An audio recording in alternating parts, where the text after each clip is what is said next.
शाम राजा अकबर अपने प्रिय बीरबल के साथ अपने शाही बगीचे की सैर के लिए निकले। वह बगीचा बहुत ही शानदार था।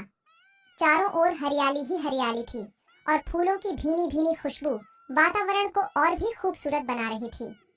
ऐसे में राजा को जाने क्या सूझा कि उन्होंने बीरबल से कहा, बीरबल, हमारा मन है कि इस हरे भरे बगीचे में हम हरे घोड़े पर बैठकर घूमें। इसलिए मैं तुम्हें आदेश देता हूँ कि तुम 7 दिनों के अंदर हमारे लिए एक हरे घोड़े का इंतजाम करो। वहीं अगर तुम इस आदेश को पूरा करने में असफल रहते हो तो तुम कभी भी मुझे अपनी शकल मत दिखाना। बीरबल भी बहुत चालाक थे।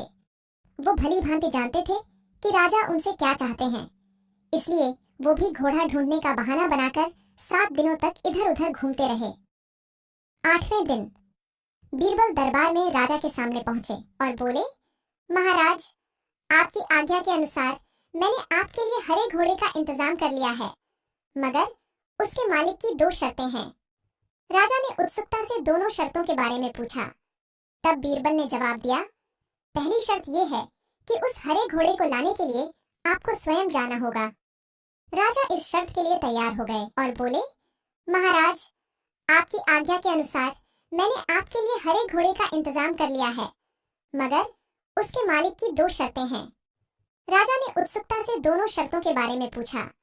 तब बीरबल ने जवाब दिया, पहली शर्त यह है कि उस हरे घोड़े को लाने के लिए आपको स्वयं जाना होगा। राजा इस शर्त के लिए तैयार हो गए। फिर उन्होंने दूसरी शर्त के बारे में पूछा।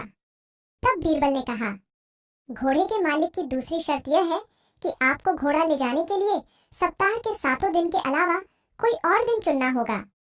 यह सुन राजा हैरानी से बीरबल की ओर देखने लगे।